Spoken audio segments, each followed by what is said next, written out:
Chapter 17. How Breath Works, the Trees Speak. I arrived later than usual on account of being stuck in a mating ritual to ensure our survival. I was almost sure Corey would not mind because really, although love crossed all boundaries, procreation did not. They had already started today's lesson as I landed on Baobab's highest limbs. I waited a few minutes, for I knew it would take Corey some time to find me, even as I knew he had already felt me. When he finally did, I watched his face explode into happiness, matching that of my heart.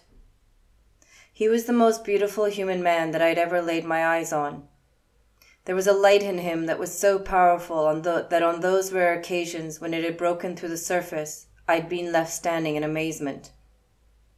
He was a powerful human who had a gift of light. If he followed the path we had set out for him, he would one day connect with it and begin to live his true purpose.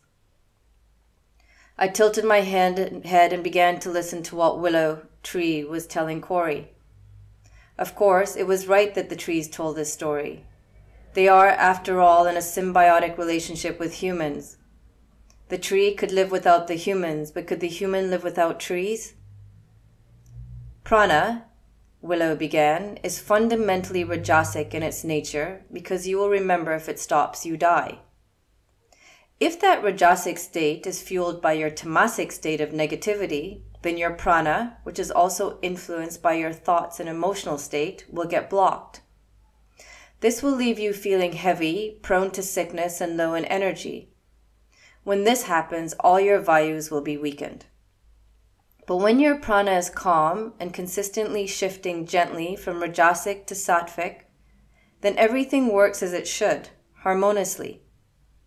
This is where pranayama enters our story. These breathing techniques, used by yogis, subdue, settle, and influence prana, so it may assist you to achieve the goal of yoga. Slow the mind, slow the prana. Slow your prana, slow your mind. Slow everything and move your body back into homeostasis and bring disco back into your body. Human, it is such an intertwined system between your body, mind, and consciousness. So much so that it really, to incur change and gain the full benefits of yoga, it is not enough to just engage in one limb. You have to slowly and eventually engage in all 8 limbs to ensure that your sattvic guna is the one that rises to the top of your being, sinking the other 2. If when you first start yoga, slow asana practices and meditation seem like a torture chamber trying to kill you, it is most likely because your rajasic and tamas gunas are in dominance. It is for this same reason that most of humans struggle with long, deep inhales and exhales originating from the diaphragm. Unless you are calm or have experience with pranayama, trying to corral your breath is like trying to tame a bull in a bullfight. So what is the breath we engage in when practicing all aspects of yoga? Because if you practice yoga, you will know there are so many different breathing types, depending on what it is you seek to achieve. There's breath to cool you, to heat you, to vibrate your vagus nerve, to balance your nervous system, and so forth. For example, when you engage in honeybee breath, you are stimulating the glands in your throat and head, as well as massaging your vagus nerve.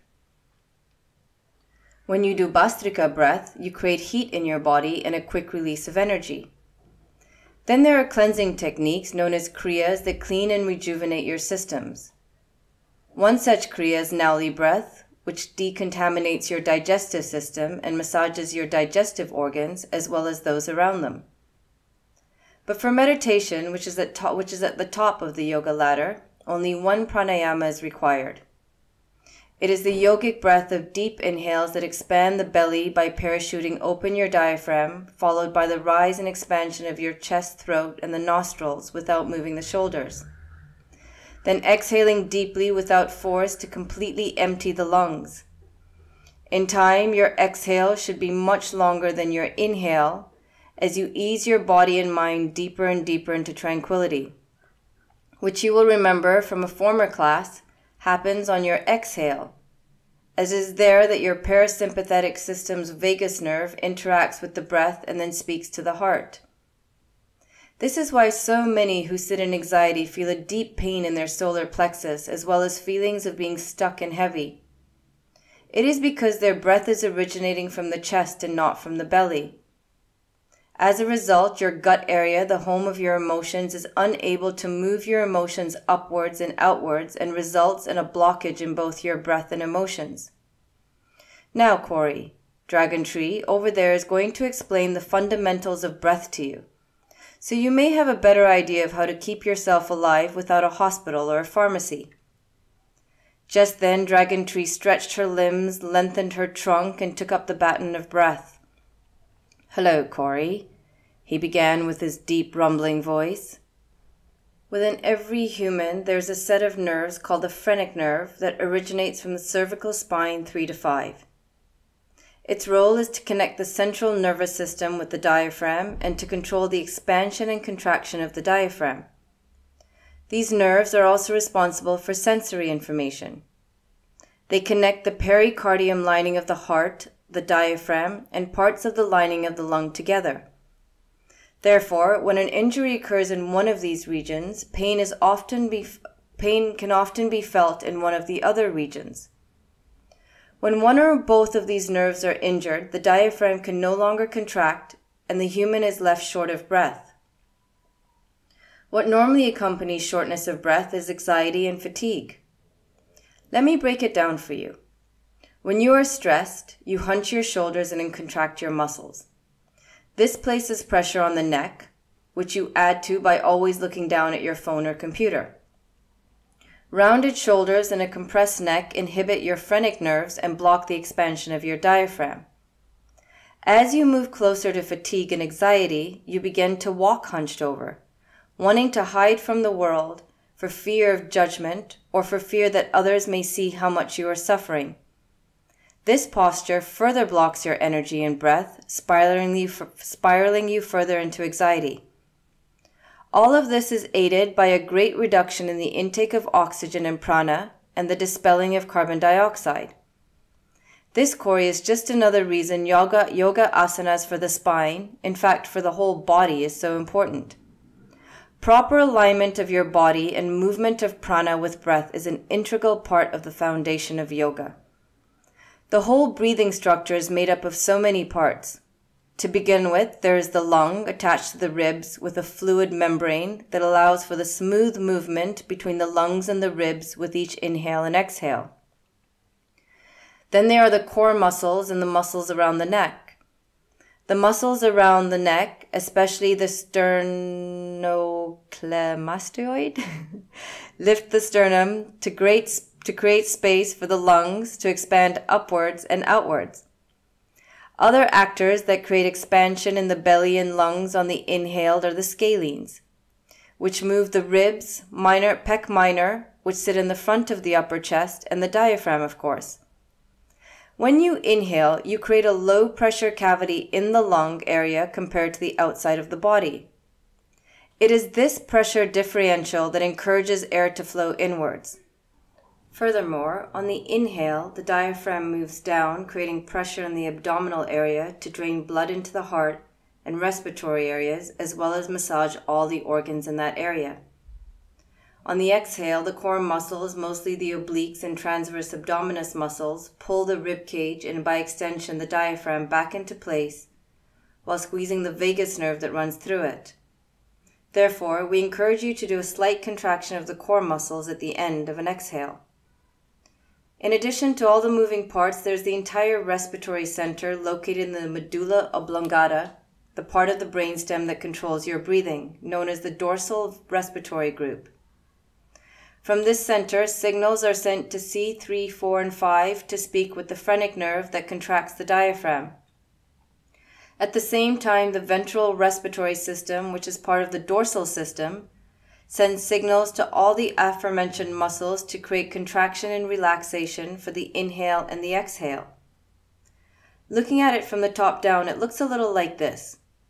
You consciously engage the cerebral cortex to begin to influence your breath.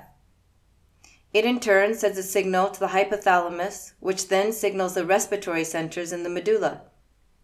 If all is well in you and your shoulders are away from your ears, your chest is open and your spine aligned, and your natural breath will begin from your belly.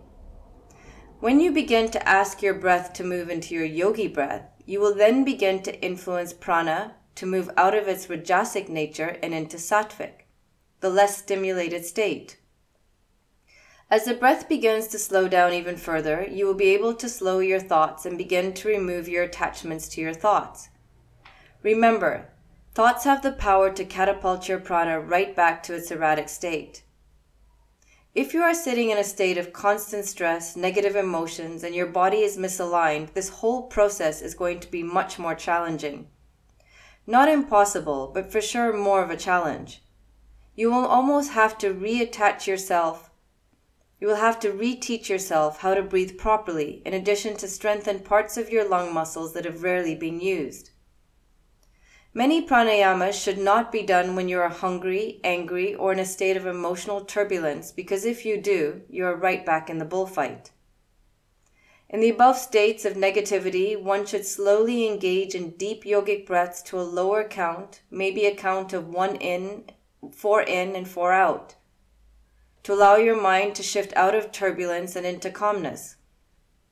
There should be no retention of breath to start with, for prana has to accept the conditions that are going to be imposed on it. Also, when you engage in this yogic breath, it should be mild, without sound, and unaffected by emotion. As the mind slows, the count can increase. Eventually, when you move to a place where you are on close terms with your energy and your mind is amicable to the practice, you can then engage in retention of the breath on the top of the inhale and the bottom of the exhale, or both. However, that retention should never feel like you are suffocating, straining, or creating pain. In fact, it should always be retained in your head or solar plexus with relaxation. Both are areas where humans store prana. Only after some time can you then move to alternate nostril breathing, first with retention and then later, first without retention and then later with retention, to bring your entire system back into balance, the springboard from which you can then dive into meditation. Alternate nostril breathing is also known as Anuloma Viloma. It is the process where you inhale through one nostril and exhale through the other in a systematic way to balance your nervous system. And how exactly does that work? Remember the 3 main energy channels that run through your body, Ida, Pingali, and Sushumna? The channel on the left, originating behind the left nostril and known as Ida Nadi, is associated with the feminine side in humans, the moon, and the yin in you. When massaged with your breath, it ignites your parasympathetic system to relax your mental, biological, and physiological processes. This also activates the right side of your brain, thereby slowing down your mental processes and basically putting the reins on your mind. The channel on the right side of your body, originating behind the right nostril and known for its abundance of heat, energy, and masculinity, is Pingala, that is symbolized by the sun. It gives rise to energy, heat, strength, and creativity, all linked to the healthy characteristics of your sympathetic nervous system when it is not being chased by a shark. When your sympathetic nervous system is engaged in a healthy way and is in balance, it gives rise to a unique creativity and positive energy. This channel stimulates the left side of your brain, the more extroverted side. Therefore, when you engage in alternate nostril breathing, you are literally inhaling and exhaling through alternate nostrils to move closer to homeostasis. I won't explain the technique here, as it is very easy to look up on the internet, but I will explain this. When you first start to use this technique, there should be no retention of breath, and your inhale count should match your exhale count, so as not to put stress on your nervous system by forcing prana through specific channels. However, once you have mastered this art of breathing, go ahead and retain all you want in increments of 2. But remember, never feel as if you are suffocating or in pain when you do so. When practicing asanas, you should always seek to keep your breathing constant. Please breathe through both nostrils, ensure that the inhale matches your exhale, and keep your focus on your breath to find comfort and stability in poses.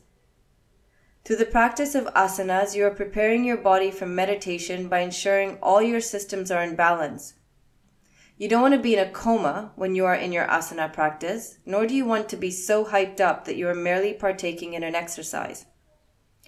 Lastly, before I end today and go back to communicating with my community, with the mycelium that lives below the shelter of earth, I shall answer that question so often asked by humans. Why the nose and not the mouth? I'm going to simplify this, as there is an entire science behind this and enough information to knock your brain out. The nose evolved to become an integral part of the respiratory system. When you inhale, the nose takes the air from the outside and warms it to your body temperature. It then hydrates it, so it goes down like a smooth martini, and then mixes it with nitric oxide. The latter not only kills off bacteria, but also increases the surface area of the alveoli, the grape-like parts that hang off your lungs where the exchange of oxygen and carbon dioxide take place. By increasing the surface area of the alveoli, your body can absorb more oxygen from the air you inhale and remove all the carbon dioxide when you exhale. Remember how I told you that naturally each nostril opens and closes alternatively over a period throughout your day? That is because it is linked to your hypothalamus gland, which communicates with your nervous system to find balance. When the right nostril is open, it creates dominance in the sympathetic system. When the left nostril is open, it creates dominance in the parasympathetic system. So in fact, your body naturally engages in alternate nostril breath all day, every day. When you influence this system by practicing Anuloma Viloma pranayama, you are in fact aiding and abetting a natural process. Please note how the body does not breathe through one nostril for days, as you humans often do with work, and then on the weekend switch to the other one and go nuts. No, it does not, because balance in everything is a daily process. Nostril breathing also exercises your lungs and slows down your breath, giving your lungs more time to facilitate the complete absorption of oxygen and eviction of carbon dioxide. The mouth is really for eating and drinking. It is also for those moments when you are being chased by a wild animal. I keep putting it like this because originally your sympathetic system was really set up to fight for your life, to literally survive, or to hunt. It was not intended to be active in humans all the time. When running, bench pressing something the size of a rhino, running around work like a chicken who's lost its head, you will breathe through your mouth. You will do this because you need your sympathetic system to kick in and do the following: metabolize sugar and carbs to release more energy into your muscles than usual, increase your heart rate, dilate your arteries, and so forth, so the rhino does not fall on your head and you do not pass out. And lastly, you remain alert from the adrenaline being ejected into you by your adrenal gland. However, a large byproduct of sitting in your sympathetic system is faster, more shallow breathing. This in turn increases the level of carbon dioxide and lactic acid in the body. It is at this point that the mouth flips open to allow for more air to move in and out of your body, thereby ensuring the quick release of built-up carbon dioxide and lactic acid in the blood. By doing this, your blood slowly moves back to its optimal pH, which was being compromised by the high levels of lactic acid in it. Dramatic changes in the pH level of your blood are deeply harmful to your health. Your blood is the liquid that feeds your entire system. It is the increase in carbon dioxide and not the decrease in oxygen that tells your respiratory system to drop your mouth open and move air in and out of you faster. Although breathing through your mouth makes exercise easier and requires much less lung strength, you should really try and keep it shut as much as possible. Dumping loads of carbon dioxide also means that you are absorbing a lot less oxygen, which would be okay if you were a plant like us, but alas, you are not. Oxygen is your lifeline. We plants thank you deeply for all the carbon dioxide you keep offering us with your fast, shallow breathing. Lastly, mouth breathing keeps your body in its sympathetic system, and by now you know where that takes you. It is why when you practice yoga, you should breathe through your nose, and the nose, please know, is an undervalued genius. With that, Dragon Treat swayed her compact, stiff limbs and sighed, showering Corey in oxygen. Wow. So much knowledge you all have. So different from the intelligence we humans are constantly seeking. I feel as if the knowledge are truths that we sacrifice for intelligence, which is the desire to know everything that is rooted in perspective. We humans put too much emphasis on intelligence over truth and knowledge. It is knowledge that will serve our species and create a world that is more kind and connected. It is knowledge that I should be taught in schools and to every child. I'm starting to understand that this work that you are teaching me is something that should be given to children. It is only then that true and lasting change can come to my world and by extension the world beyond it. If we don't, we are doomed to keep conditioning children to grow up and repeat the same cycle that we adults are stuck on. Ah, you are becoming a wise human, I laughed as I landed on Corey's shoulder. Come, let us leave these happy beings and wander back towards your world. If I must. The stark contrast of this world to the one I live in has made me very aware of how much information and perspective is being pushed into my head constantly. Most have no basis in truth and very little stems from original, contemplative, creative thought. As I have begun to filter what I place in my mind, I have begun to feel more free from fear. Corey swept his gaze and his smile across the cove and then bent his head in namaste. Thank you again for not trying to fix me and for providing me with awareness and the tools for me to heal and purify myself.